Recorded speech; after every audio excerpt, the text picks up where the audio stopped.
Welcome to all of you. And let us begin with some meditation. And we'll just at the very beginning, just set a quick motivation. So just in a brief way, to think that the purpose of my life is to benefit all sentient beings. And in order to benefit all sentient beings in the best way, I must achieve the state of my highest potential, that of complete enlightenment. And therefore, I need to learn about the various practices that lead to enlightenment. And therefore, I'm going to participate in this session here today.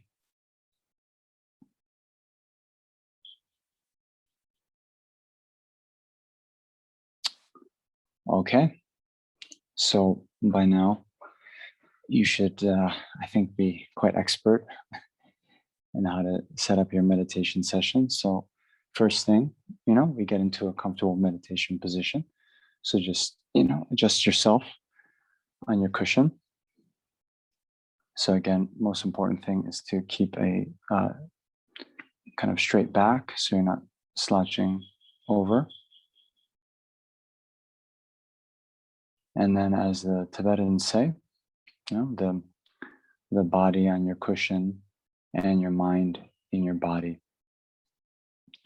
So first we try to ground our experience in the present moment by letting go of all of the thoughts of the past, the worries of the future. And we can ground ourselves in the present moment by becoming aware of the sensations in our body.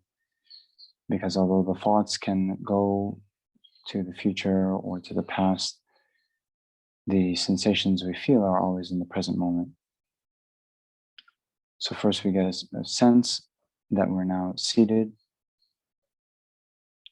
So you can feel the pressure of the cushion or your seat beneath you.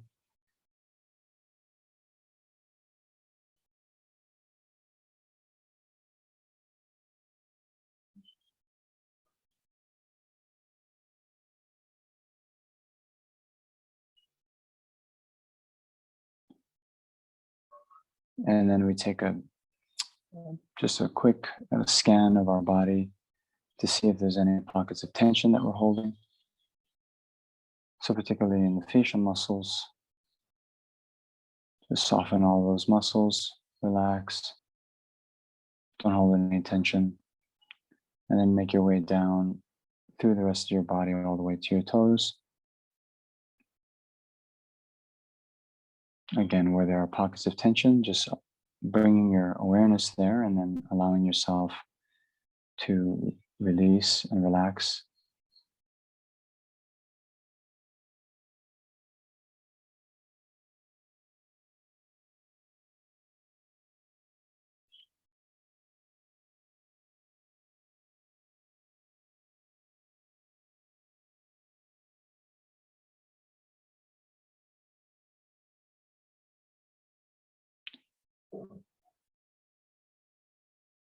And now we can continue with our 9-round breathing exercise.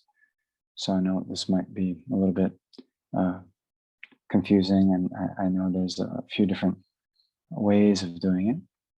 So here again, first we visualize the 3 channels of the body. The right and left channel, start at the right and left nostrils, and then go up to the top of the head, curve around, following the skull and down the spine. And then the central channel is, terminates at the space between the eyebrows. So the one way of easily remembering, we think right, red, so RR. So the right channel is red, central channel is blue, and the left channel is white. And then normally the left and right channels are sort of inserted into the central channel.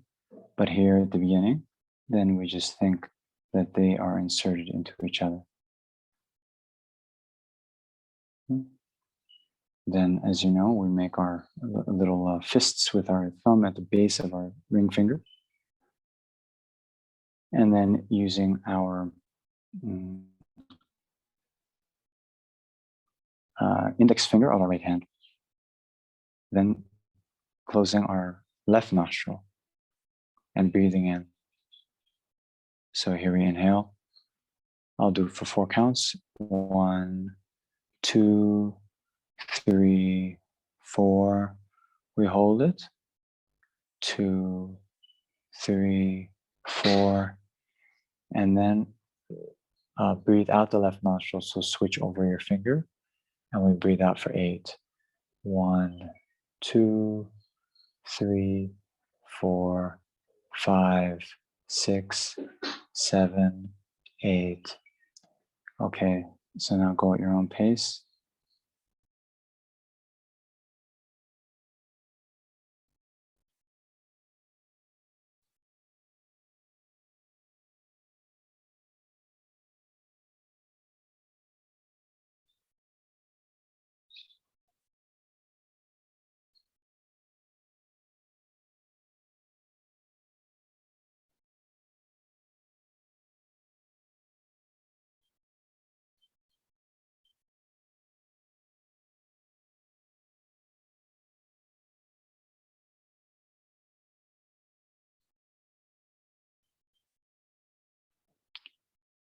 And when you're done with 3 rounds of that, you switch the sides.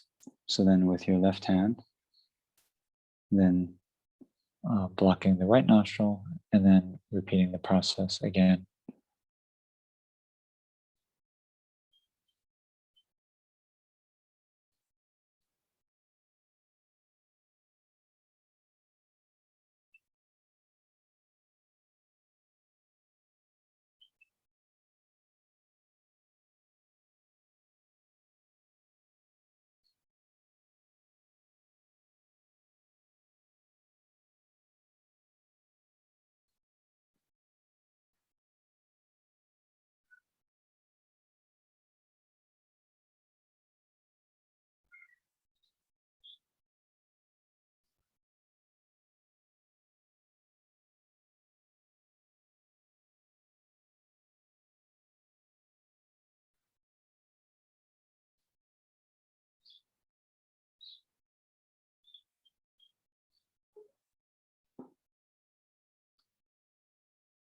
Then when you're done with 3 rounds on that side, then remember to just mentally insert the right and left channels into the central channel again, and then breathe in through both nostrils.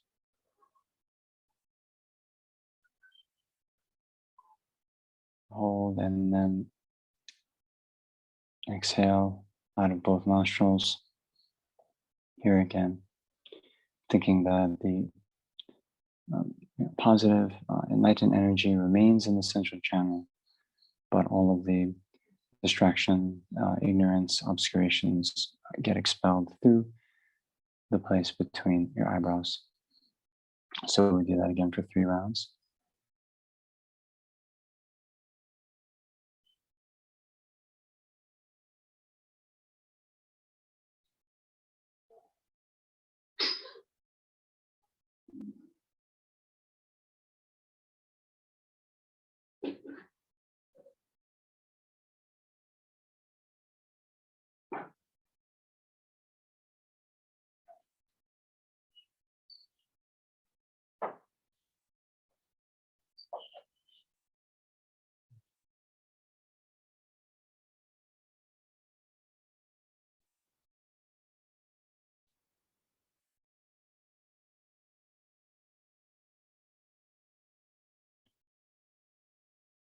Then after you finish the 9 rounds, then just settle in to your natural rhythm of the breath. Here again, very effortless, not trying to breathe in for a certain number of counts. It doesn't really matter if the breath is long or short. Here we're just trying to become aware of whether our breath is long and short.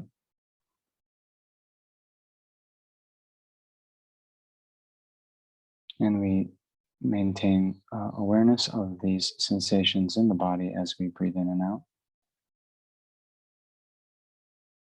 Wherever it's manifesting for you most clearly, then just place your mind's attention there.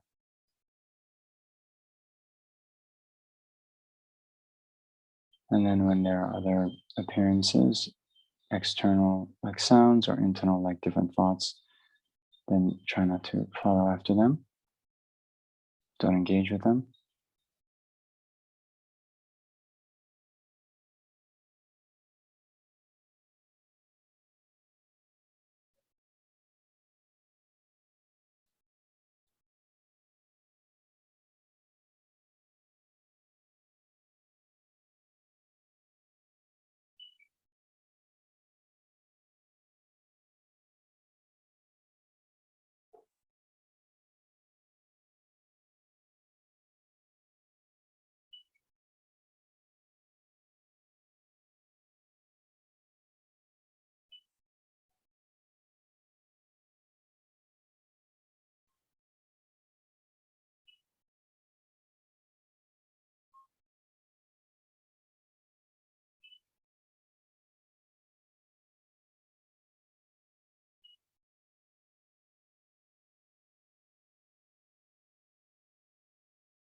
So now you can relax your grip on your breath and instead just allow your awareness to expand and here become aware of the various appearances to the mind, but rather than getting caught up in the content of those experiences, like the sounds or thoughts or even the body sensations, just practice a kind of bare awareness, trying to get a sense of this conventional nature of the mind, this clear, and knowing, nature of the mind. So as we said, the clarity of the mind means that these various experiences, various perceptions can arise.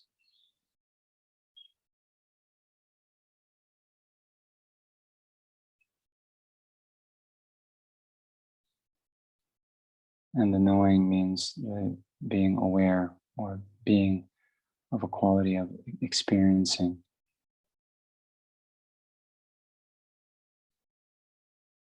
So as we use the analogy of the person on the bank of the river watching, so just watch this flow of experiences,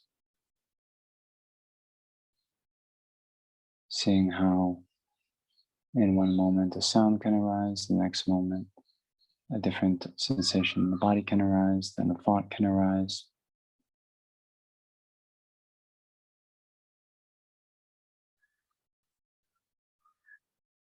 And just watch this continuity without getting caught up in the content of the experience.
So now, as we have been getting a sense of this continuity of experience, we're going to introduce another type of meditation where we look more retrospectively at our minds. So here, just like in this session, we had one moment of mind leading into another. So now we try to recall earlier in the day.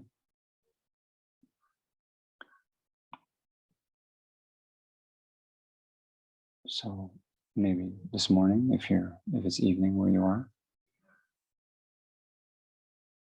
try to just backtrack and remember.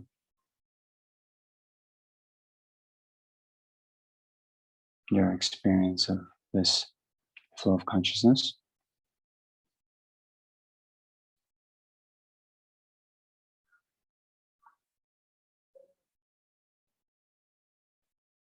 Can you remember how you felt this morning, what you were thinking?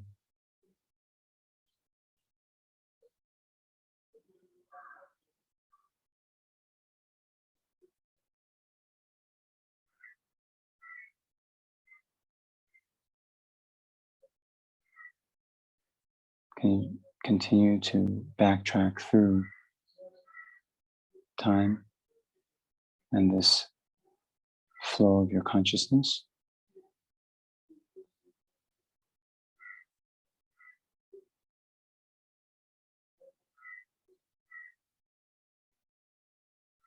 And try to really get a sense of this flow of consciousness, that one moment of the mind leads into the next, leads into the next.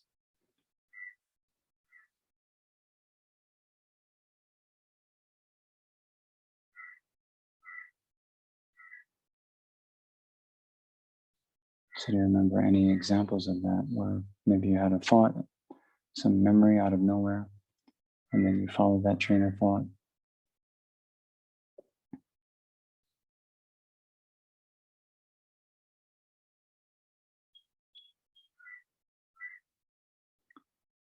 So when you get some experience of that from this morning, then try to do the same for yesterday.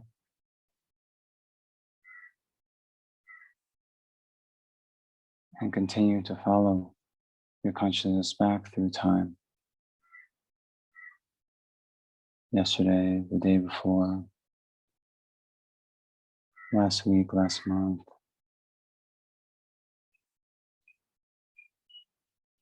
last year.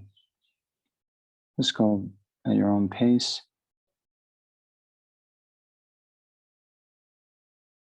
All the way into your childhood.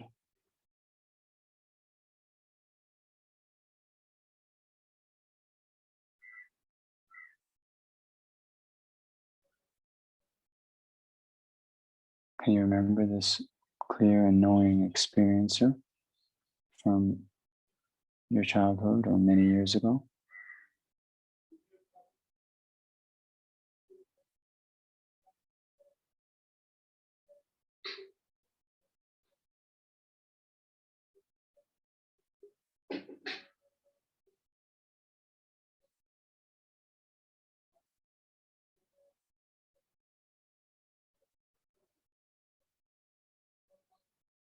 Then again, at your own pace, try to continue to go back into your infancy,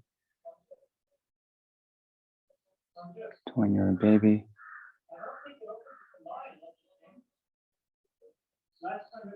And then even try to think of your experience in the womb, if you can.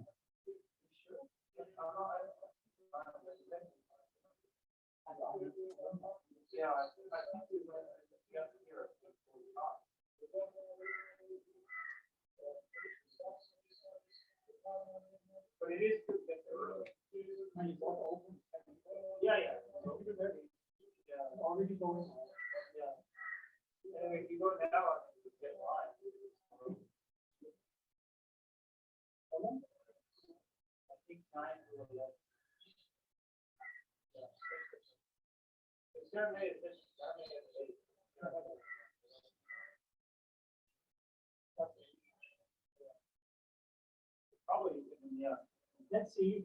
I'm going.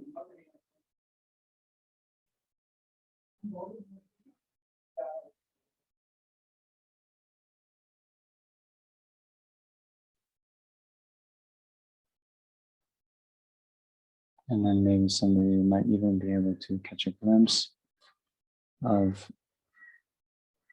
your previous lives.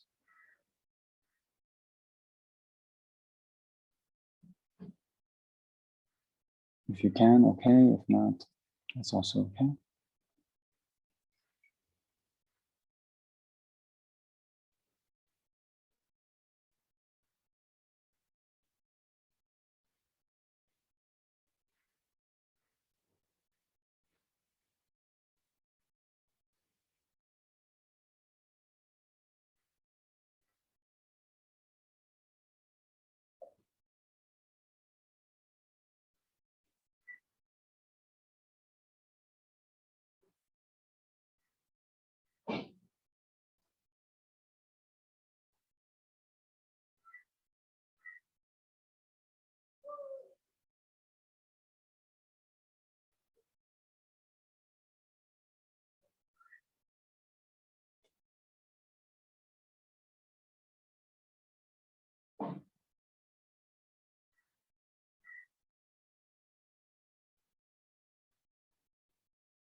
So if you're not at the point where you can remember your past lives, then you can just consider, we looked at the flow or this continuity of consciousness being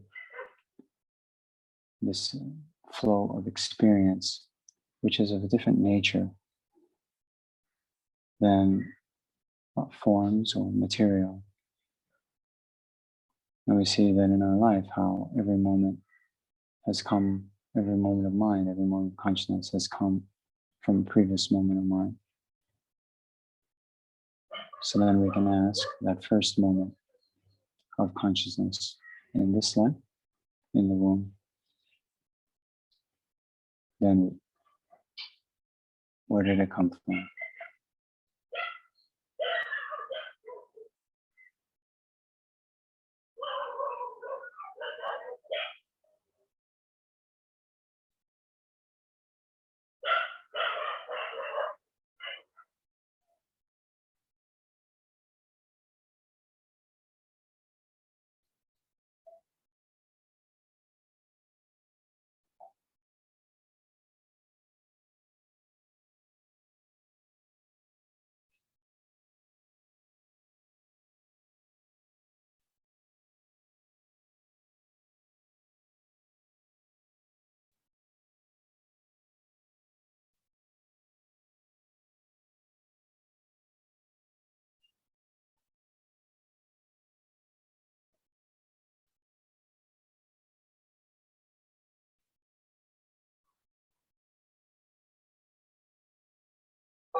Okay,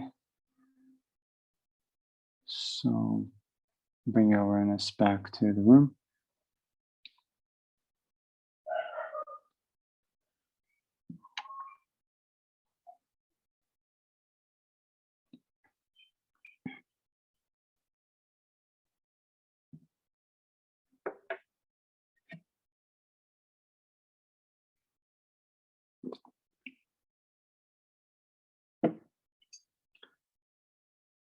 Okay, so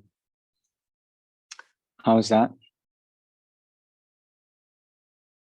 Yeah, we're kind of building our meditation session, and we learned these various pieces, and now we're putting them together. So yeah, typically in the Kopan course, for example, as well as even the course outline, this meditation on the continuity of the mind is number one. But in my opinion, I think it's better to have a sense of what the mind is, and before we talk about its continuity. So therefore, just to recap that session, what we did, right? Grounded our awareness and our present experience by focusing on the body. Then we did the 9-round breathing. And then we switched from a kind of controlled breath, where we were trying to breathe in for a certain number of counts, to the natural, effortless breath. Gained some more mental stability. And then we sort of relaxed and not held our awareness so tightly on the breath, but then just kind of opened up to the whole content of the various types of consciousnesses. And then once we got a sense of that, then we did this process of through memory and reflection, going back through the continuity of consciousness. Okay? All right.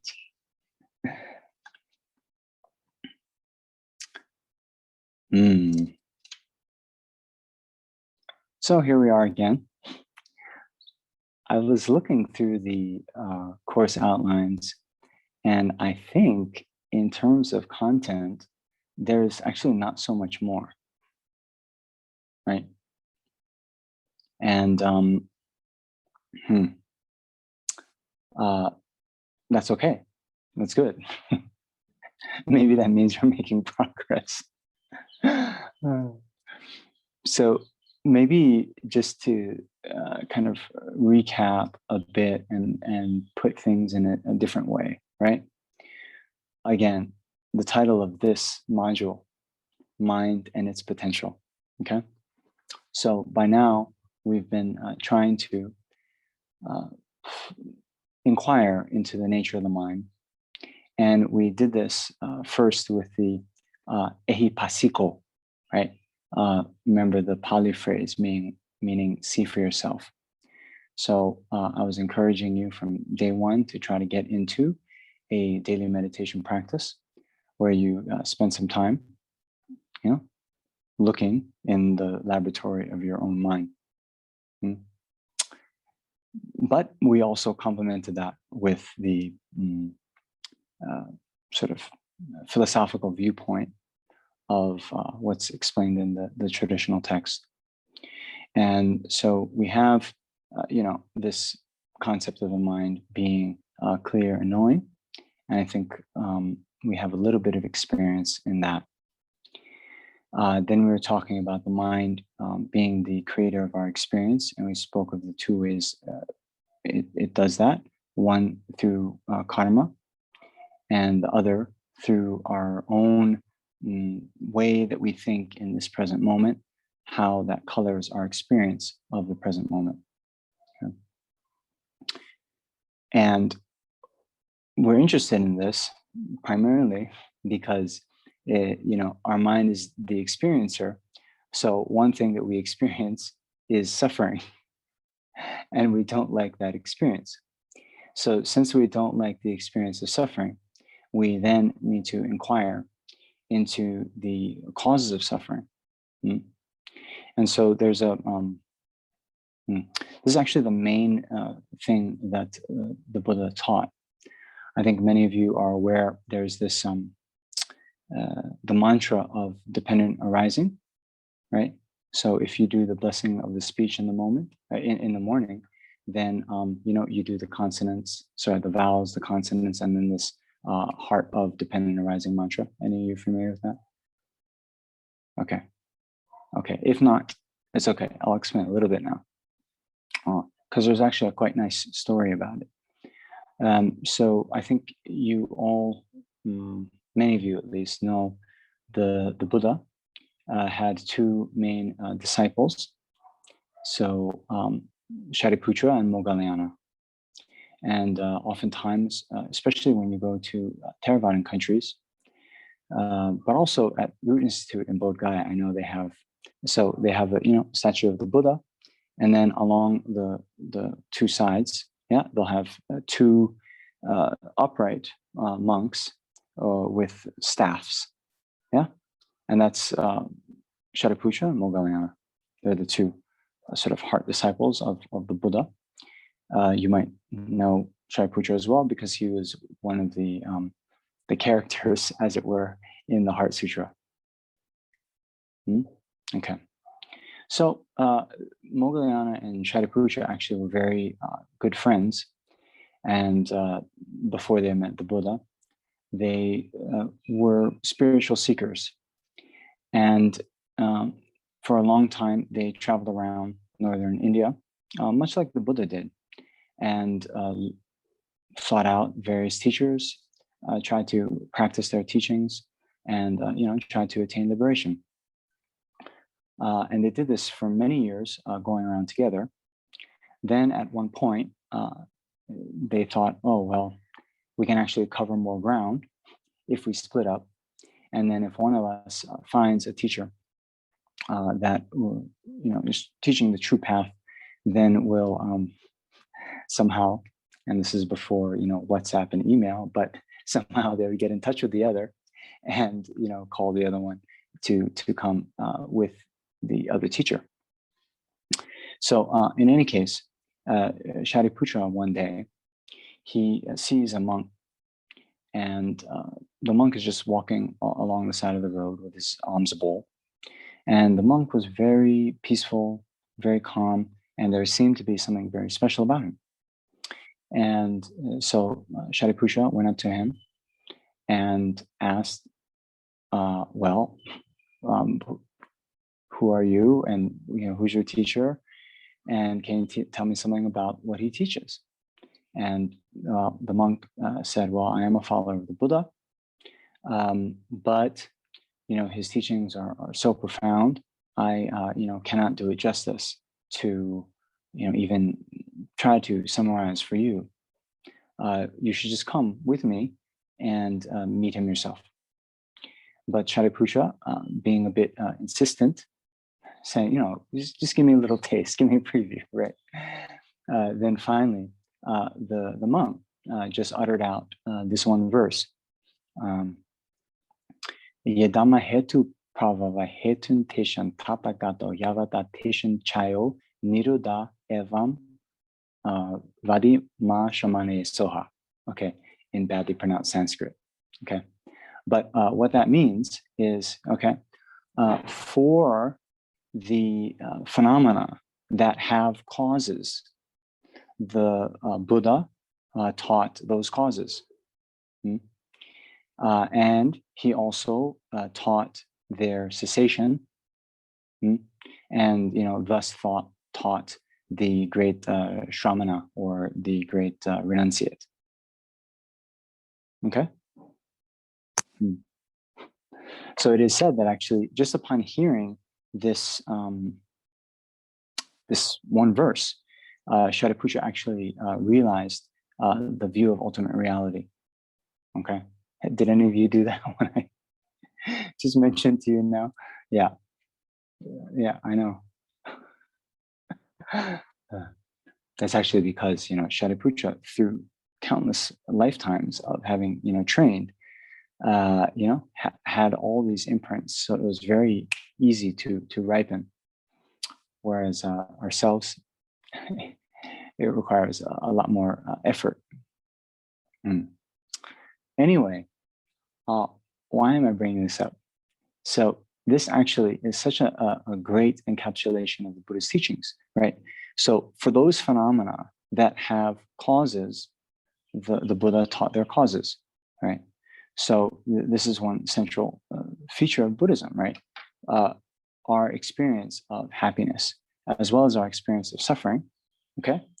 They, do not arise causelessly. They don't arise from a creator God, right? But rather they arise from karma. Karma that then is also further caused by our afflictive emotions. And because our experience of suffering are caused by the karma and afflictions, right? Then if we don't want the effect or the result of suffering, we have to abandon those causes, okay? So then the question is, well, are those causes of suffering, are they able to be abandoned? Right?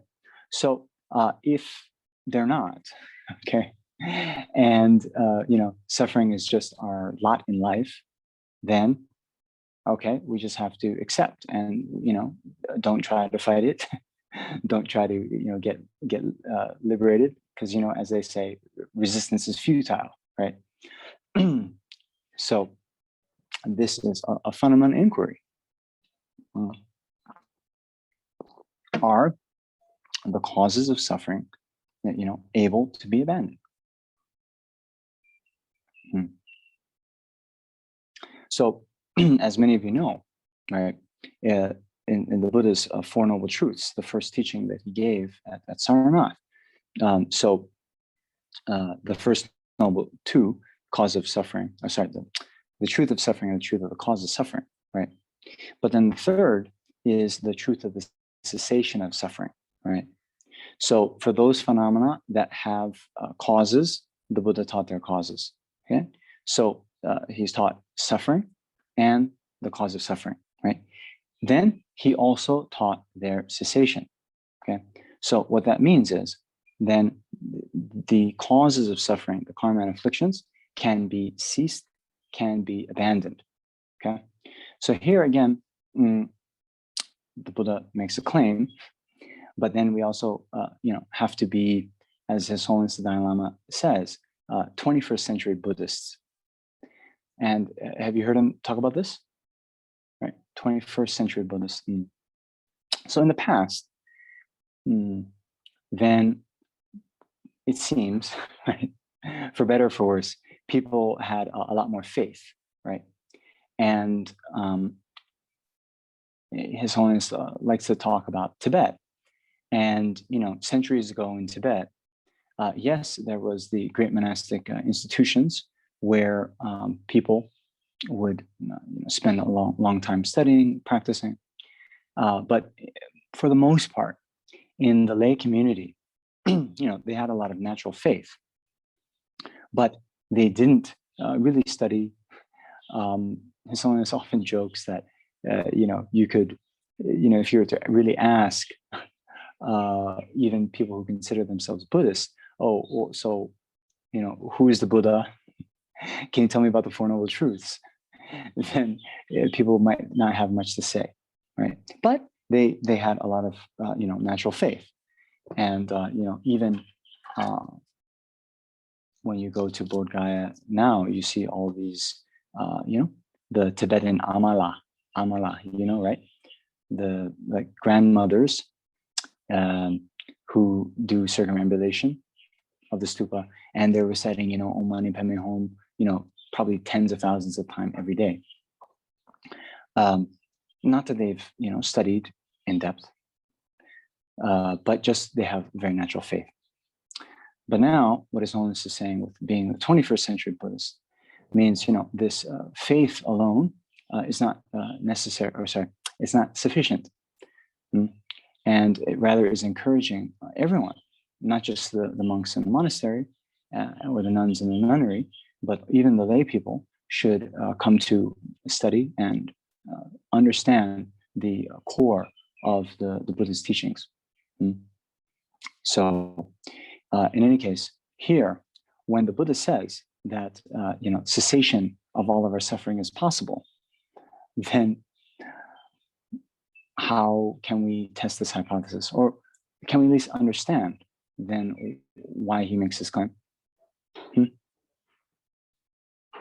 Okay, so here, when we talked about the causes of suffering being karma and afflictions, then the primary among the two are the afflictions, right? And of all the afflictions, the root of the afflictions is what we mentioned, the ignorance that grasps to the self, okay? Or ignorance that grasps to true existence. All right, so true existence doesn't exist. Okay, it's a bit confusing, but true existence is false. Okay, so what that means is the way that things exist is deceptive to us. The way that things appear to exist to us, they appear as if they have some intrinsic, independent, inherent existence, means intrinsically independent from any other phenomena. They exist in and of themselves. They exist even independent from our own mind or any other phenomena. Okay. So I think we mentioned this, but we have that saying that beauty is in the eye of the beholder. Beauty is in the eye of the beholder. Yes? Right. So what does that mean? What does that mean? So that means whoever made that up must have been a Majjhimika philosopher. But the beauty, it doesn't exist from the side of the object, right? but rather in the eye of the beholder means just, independence on that person seeing it. They then impute or project beauty onto the object, right? Do you see? But there's no actual beauty there from the side of the object. Okay. So in this sense, we get a bit of a taste about what is meant by, the phenomena lack intrinsic existence. Okay. So here in this sense, they lack intrinsic beauty, right? They lack intrinsic properties like that. And that all is because they lack intrinsic existence in the first place, right? If there was no, why do we hold on to an intrinsically, beautiful cup, right? It's because we think the cup is actually intrinsically established. If there is no intrinsic cup, then all of its properties, could not be intrinsically established with it. Do you see? Okay. So this is the relationship. Okay. This is the relationship. We have the sort of grasping onto the intrinsic existence of objects, of phenomena. And then we pin, the various attributes, the qualities, the properties onto them. Then those things that are beautiful, right? We conceive to be beautiful. Since we conceive the beauty or the attractiveness to be there, intrinsically established in the object, then, we want the object. If I get that object, then I'll possess that goodness, I'll possess that beauty, right? Or on the flip side, we view the objects as being, unattractive, bad, right? And then also 100% bad from the side of the object, independent from my mind, independent from my concept. So because the blame is out there on that object or that person or whatever, then we want to, destroy, get rid of.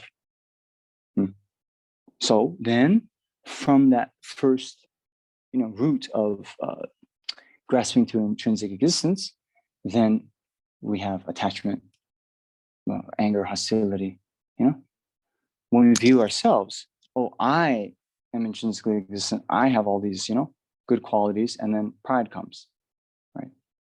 So all of the various afflictions are coming out from the ignorance grasping on to true existence, inherent existence. All right.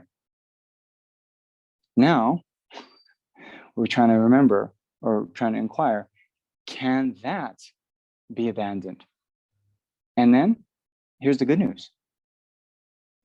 Since that mind is actually mistaken in terms of how it engages its object, how it conceives its object, okay? And then I like to do it with a visual aid, right? If this is intrinsic existence, we have a mind that grasps and holds on, believes it's true, right? But if we inquire whether this one, intrinsic existence exists, we discover it doesn't exist, then the mind that holds on to it, will naturally go away. You see? Right? Did I mention, right? You guys know the closet, when the kid thinks of there's a monster in the closet, right? No? Okay, anyway.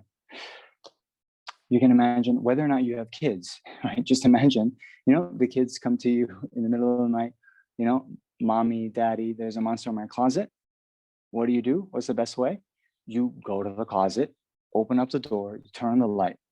The kid sees there's no monster, then the fear goes away, right? Maybe they think, no, it's now under the bed. You can check under the bed, right? So through this process of, discovering that the object held onto by that, afflictive mind that holds on to the intrinsic existence, by discovering the non-existence of its object that it's holding on to, then that grasping mind goes away. So that is what we then call, the perfect antidote to the afflictions. Okay. So we have also, for example, when we have an angry mind, a hostile mind, then the mind of love or compassion can be a sort of temporary antidote to that, right? Because the mind of anger, views an object and wants to harm, a malicious mind. But a mind of, love, right, views that object and wants it to be happy, right? Wants something good to come about. So in one time, and check this out in your experience, if you're perceiving one object, you can't have two opposing views about it at the same time, right? So, maybe, maybe there's someone, right? And the first day, like you're so in love, everything is so nice. Then the next day they do something, you guys break up, and you don't see them in that same light anymore, right? But those aren't happening at the same time, they're in sequence. Okay. So in general, they do say when you have a mind of anger, if you meditate on love, it can be a sort of temporary antidote. But two things with that. One, that mind of love, it will only become the antidote for anger and not the other types of afflictive emotions. And actually, since we don't just want to make anger go away in our current experience, but abandon it totally, then here we can't just, meditate on love to get rid of anger. It means to abandon it by its root. This is a little bit more difficult to establish, but the point is, we get we have to, sever the root of all the afflictions by severing the grasping to the self. Okay. Now, when we have this conceptual understanding of what it means for objects to lack inherent existence, intrinsic existence, then even that is great, but our job isn't over. But rather, we then have to sustain that realization. First, conceptual realization. Yeah. You guys know conceptual realization. Okay. So here, two ways we can realize things. Okay. One is a direct realization. And basically what that would mean is like the things that we realize through the senses. We have a direct appearance of these objects, right? So you see the pen in my hand, right? That's all appearing, to you vividly, okay? You realize there's a pen in my hand, okay? All right. But there's other objects, okay? Now, let's say I put the pen down, okay? Or maybe forget about the pen. Then think about, the home that you grew up in, or, some object not visible to you right now. Or even a more common example, when we see the smoke on a faraway mountain pass, we don't see the fire, right? But through seeing the smoke and through understanding that there's a relationship causally between fire and smoke, then we can realize the presence of fire there on the mountain pass, right? So that is a conceptual realization. Conceptual in the sense that the fire is not directly appearing, but we think about it, and even though it's not appearing, we can realize. Okay, so when we realize emptiness for the first time, hopefully soon, is going to be, it necessarily has to be actually through this conceptual process of reasoning, right? So just like when we are able to infer the presence of fire you know, through the presence of smoke, because we know there's a causal relationship.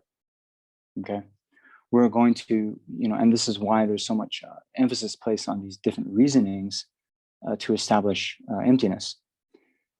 We'll realize, for example, ourselves lack inherent existence because of being dependent arising. Okay, so we won't realize emptiness first. We'll realize, ourselves are dependent arising. Then we'll come to realize that whatever is dependent arising necessarily lacks in intrinsic existence. And through that process of reasoning, we'll then arrive at the conclusion, oh, therefore, I also lack intrinsic existence. Understand? So then, our job's still not done. We then sustain that realization and conjure it up again and again in our meditation session. And eventually, that conceptual realization will turn into a direct realization. And, this is going to take a long time. Okay. But eventually, they say that it's possible. It will become a direct realization. And at that point, we will have a realization of emptiness as if it's appearing, directly to us, as if it's, there in front of our own eyes. Okay.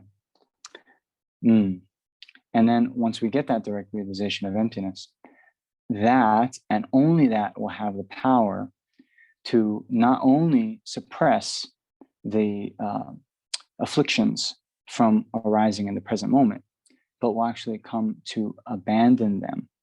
Abandoning means, making it impossible that they arise again in the future. So anyway, without getting into too much technical terminology, but there's what we call the afflictions or the disturbing emotions, klesha, and then there's the seeds of the afflictions. So here, just like a seed, a mango seed or whatever, it has the potential to become a tree.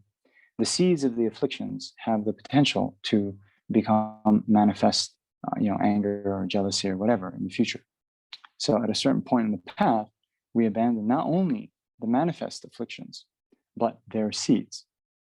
When that happens, then we, it's impossible for the afflictions ever to arise again. And that actually is what the attainment of nirvana means. The abandonment of the afflictions and their seeds. They'll no longer, impossible for them to arise again in the future. And because of that, right, then we totally abandon the causes of suffering, right? Not only suffering, but the cause of suffering. And that's what nirvana means. Okay? So,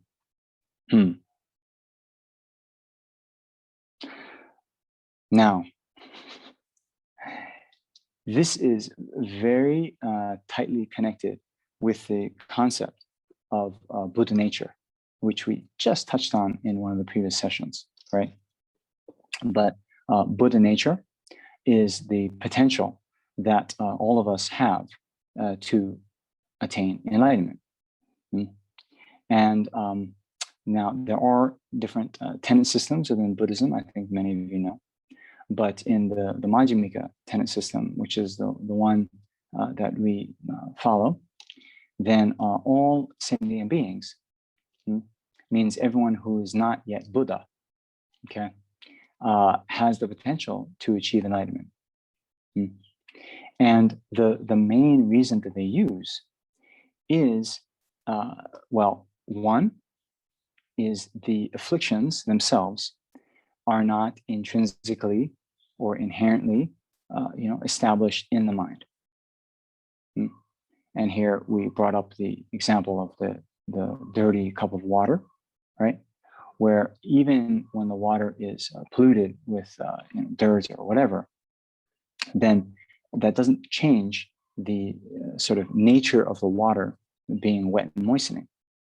And we know that because through a process of filtration, then those impurities can be removed, leaving a clean, clear cup of water. So similarly, right, because the afflictions are not intrinsically established in the mind, then through a process of purification, here through the realization of emptiness, then we can come to remove those afflictions as well as their seeds, and then actually their imprints as well. So here, yeah, we have the afflictions, we have their seeds, okay? The seeds are the potential for them to arise again in the future, okay? But then we have something even more subtle than that, and that is what we call the imprints of the afflictions. And here, we mentioned that to our deluded mind, our ignorant mind, everything that appears to our sense consciousnesses appear to be intrinsically existent. Okay. All right. So even those who have attained nirvana, means they've eliminated the afflictions, they eliminated the seeds of the afflictions. Okay. When they meditate on emptiness, there's no appearance of true existence. Okay. But when they arise from their meditation, the way the world appears to their eyes is exactly like it appears to, your or my eyes. Do you understand this? But since they've realized the truth, right? Since they've realized emptiness, then that's why you might see in the commentaries, they call, the illusion-like post-meditative state, right? Post, after meditation, after they, arise from their meditation, right? Then they view everything like an illusion, because the way it appears and the way they know it exists is, not the same. Okay. But anyway, what causes then these, deceptive appearances to come is the imprints of the afflictions. And to abandon those, which the Buddha does, for the Buddha, then there's no mistaken appearance. Everything appears exactly as it is.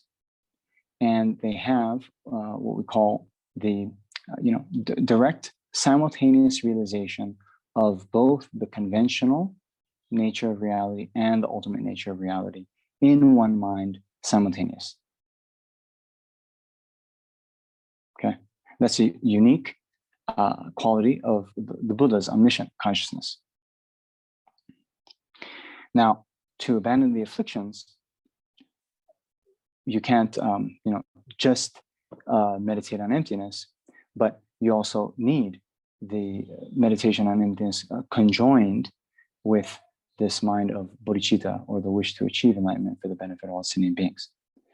When you have, that supporting factor, then the meditation on emptiness becomes powerful in the sense that, the motivation is for all sentient beings.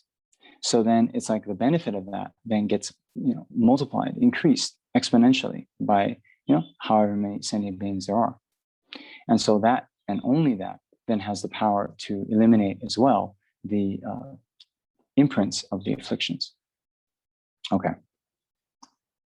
And the elimination of the imprints, then that comes, simultaneous with the attainment of Buddhahood.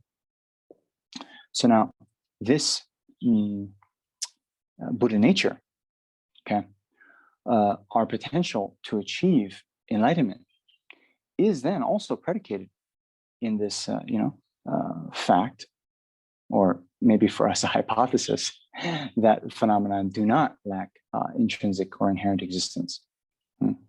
And so, because the root of our afflictions is this wrong view.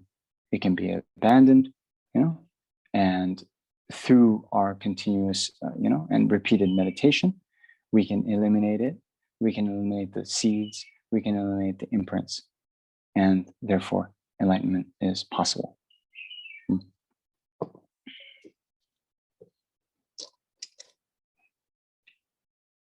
Okay, so that's the mind. That's its potential. Okay, so now it is worth mentioning. Okay, so normally there's also this presentation like this. We have this inner condition of Buddha nature, right? And all the sentient beings have it, even the mosquitoes and ants and hell beings, hungry ghosts. So any being that has a mind and is not enlightened has the potential to be enlightened. Okay, all right. So then the question comes, well, why aren't we enlightened yet? Right? Because we said beginningless mind, beginningless time, right? So, just thinking mathematically, I don't know, if we from, beginningless time, had one die, right? And rolled it, right? Sooner or later, we would get 6, like 10 trillion times in a row, right? Think about it, okay? So if enlightenment is possible, okay, and we've had countless infinite rebirth, right? Shouldn't we be enlightened by now? Even if that, the possibility of being enlightened was, 1 over, 10 billion, trillion, zillion, right? Given enough time, eventually it'll happen. And given infinite time, it would have happened already. I don't know. What do you think? Mind-blowing. Okay, but here's the thing. Did that doubt come up for any of you, by the way? No, seriously. It should. You should be listen to these teachings and you're like, wait, enlightenment is possible, beginningless time. Why am I not enlightened yet? Come on. So here's the thing, right?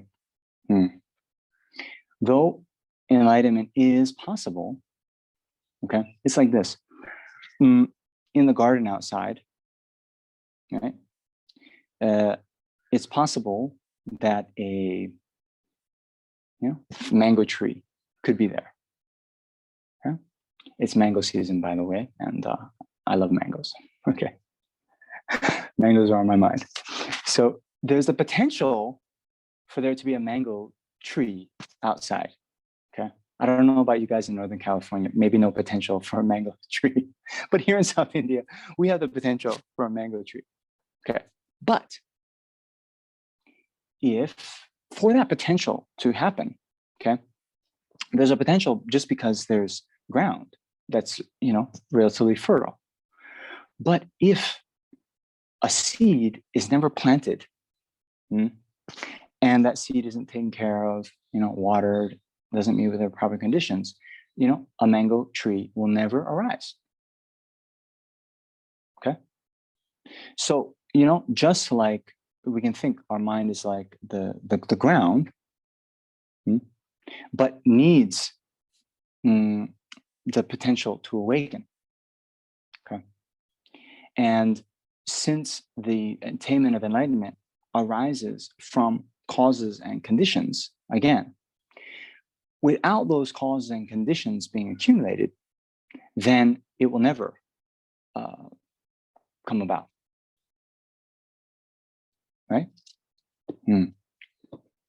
So basically, here, what do we consider the causes of enlightenment? So one, right? We talked about it, the direct realization of emptiness. Okay. And the other one, bodhicitta. Okay. So for now, we're going to get into this more later, but those are two we just mentioned, right? If you don't have the direct realization of emptiness, you can't even attain nirvana, right? Even if you have the direct realization without bodhicitta, your meditation on emptiness will not have the power to eliminate the subtle imprints, and therefore you won't achieve enlightenment. Okay, so although enlightenment is possible for anyone who has a mind, if that person doesn't cultivate the wisdom realizing emptiness and doesn't cultivate the mind of bodhicitta, then they won't achieve enlightenment. So those are the sort of necessary prerequisites for that to happen. Okay. So now, is that on one side, that's good news. On the other side, it's going to require effort from our part, from our side. So, when we talk about this inner condition of Buddha nature, we also then have the not only the conditions, but the causes, right? And so if we say the real cause of enlightenment is the mind realizing emptiness as well as bodhicitta, then how then do we accumulate or gather those causes? And so now we have the teaching on the sort of precious human rebirth. Yes, you've heard this. So here, the fact that we have a human body with reasonable intelligence, and we have met with the Buddhist teachings, we've met with the teachers who teach us the methods to generate this wisdom, realizing emptiness, teach us the methods to generate bodhicitta. Okay, then this type of life that we have now actually gives us the best chance to make the progress towards enlightenment, to accumulate the causes for enlightenment. Okay, and that's in essence what the precious human rebirth is. Okay, though all the sentient beings have the potential for enlightenment, since we need to have these specific causes, and these causes, they require a particular type of effort on our part. They also require meeting with teachers that teach us the correct view of emptiness. We need to have enough intelligence to understand those teachings. We need to have enough, leisure time to study, put into practice, meditate. Okay. So although all sentient beings have the potential, unless you also have this condition of the precious human rebirth, then that potential is not going to get actualized in that life.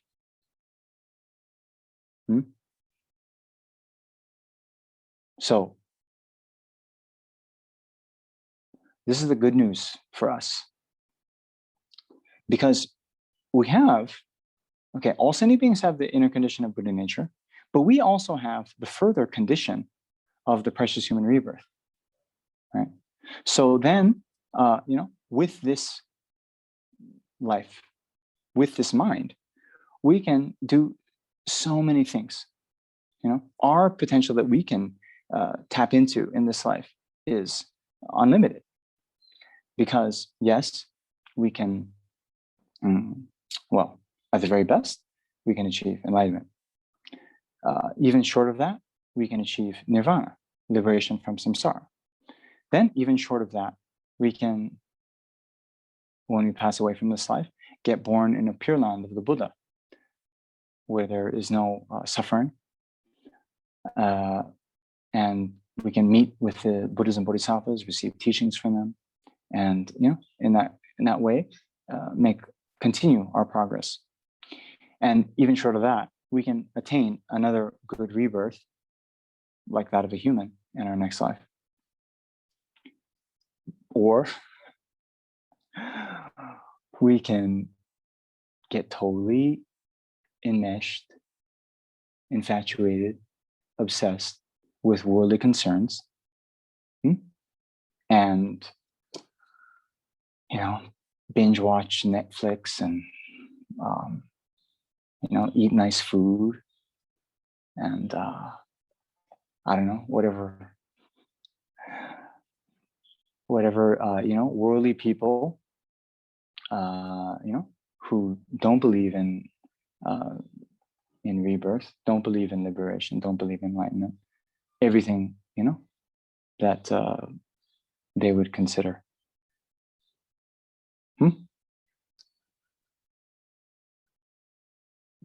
So the mind is the same. The potential is the same. What we do with it is up to us.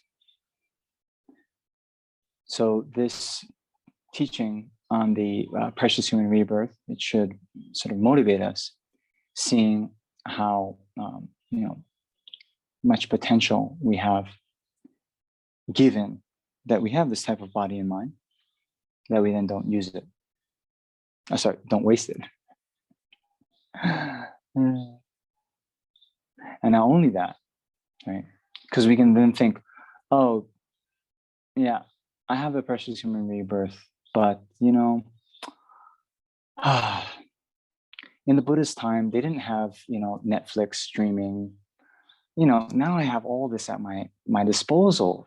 Come on, I'll later, when I'm reborn in a kind of dark age without iPads, then I'll make effort in my practice. But don't think like that. Not that any of you think like that. But anyway, the point is, actually getting this kind of rebirth is so rare that to think, oh, I don't have to practice that well in this life because I'll just do it in my next life, or I'll have these opportunities again. It's so rare to get this kind of life. So here they even talk about meditating on the rarity in a few different ways. And one is, they say, meditating on the precious human rebirth, in terms of the number, in terms of numbers. So here, again, we do some math. We think even of 7.2 billion, I think, in the world today, humans, then that's just human rebirth. How many have a precious human rebirth? And when we think about the precious human rebirth, people need the access to the Buddha's teachings. They need to have faith in the teachings. They need to have the, faculties and leisure and all these other things, so they can, put them into practice. So that automatically drops it down so much, right? Then, not only that, but if we look from the time perspective, and we consider that, since beginningless lifetimes, or even consider before the Buddha, came and taught, right? There was so many, humans that were born. They didn't have access to the Buddhist teachings. Then, in the future, the Buddhist teachings, they say, are on decline, and eventually they won't exist in this world anymore. And then all those humans will not have the same opportunities that we have. Then when you consider all the other non-human beings, right? And maybe we don't still have confidence in the hell realms or hungry ghosts, but even looking at the animals that we can see, and thinking about how many, little krill or shrimp, these other things, creatures in the sea. We think about all the ants, and even in one, I think in one zip code, right? There's probably more ants, many times more ants than there are human beings in the whole world. So then when we consider, right, just as a kind of percentage basis of sentient beings as the denominator, and in Precious Human Rebirths as the numerator. Man, it's a rounding error. It's probably, yeah, one in, definitely trillions, probably billions of trillions.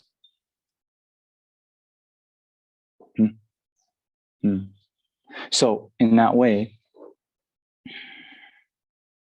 oh, and by the way, why?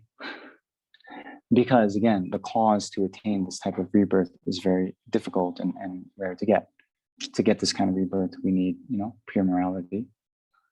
We need to have practice generosity and the other perfections in the past, so that we can have, enough resources to take time and listen to a lecture, right? So these are also very rare to find in the world. Anyway,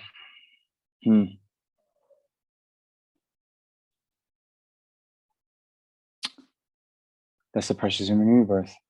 So we have the outer condition, the inner condition. We have everything we need to achieve enlightenment. And now the only question is, are we going to fulfill? Are we going to live up to the tremendous potential that our lives have? Okay, time is up, and I have talked about what I wanted to talk about. I did want to lead a Precious Human Rebirth meditation, but anyway, Mary Ellen, we'll maybe talk afterwards about how we're going to continue. We also have a one-day kind of meditation retreat.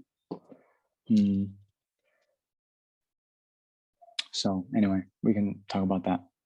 So let me open it up for questions. I know we only have a few minutes left, but maybe you have questions.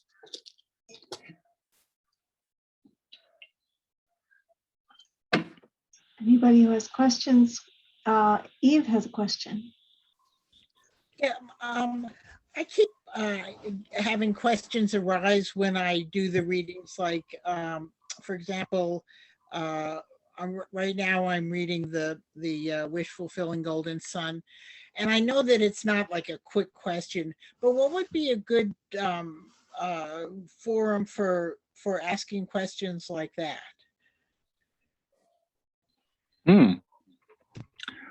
Okay. Well, maybe one idea. Maybe we can have another session. Okay, we can do Precious Human Rebirth meditation, and then have all question and answer, and we can get some nice, meaty questions. How does that sound? Thank you. Something like that would be more than just tagging on to the end of a lesson like this. Yeah, and Thank you very much. I know my my style. I tend to blah blah a lot. So I have intention, but it's like, oh, I'll leave time at the end, but it's like, oh. Anyway, why don't we do that? We can do that and have time for better discussion about your questions. Great. Anybody else have any questions right now? I have two people who weren't able to make it tonight because they're traveling, and they're going to catch up on the videos. So hopefully next week. Anya and James. Oh. Yeah. Okay. Very good. Well, shall we? Okay. Nothing else. Okay. Or you're going to save it for the dedication Q&A session. Okay, that's fine too. All right. So why don't we dedicate then? Okay. So we can dedicate thinking that due to the positive potential, positive energy, the merit that we've created in our time here today, may all living beings, vast is the vastness of space, quickly be freed from all their suffering and attain the state of complete enlightenment as quickly as possible. So we also dedicate for the long lives of the spiritual friends, particularly His Holiness the Dalai Lama, Lama Zopa Rinpoche, and that all their holy wishes be fulfilled spontaneously. Then we can also dedicate that all the problems facing the world, including all the diseases, all the environmental problems, all of the war and conflict, all the economic problems, poverty, famine, all the natural disasters, all of these types of suffering can be instantly pacified and never be experienced again.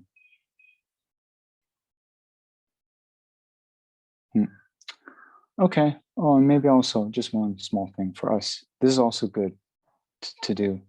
I should have mentioned this before, but there's a saying. So we do these sessions, but I think you also have your own personal practice by now, and it's also good to dedicate that you have success in your studies and practice. Okay, so here at SETA, we often do pujas and Tara practice, reciting Heart Sutra, and so forth. And so in that context, then we also dedicate for success in our studies and for there to be no obstacles in the path. Okay. So thank you very much. And yeah. See you next time. See you next time. Thank you so much. Okay. Tashile. Thank you. Thank you, Venerable. Thank you, Marianne. Thank you, Venerable. You're welcome.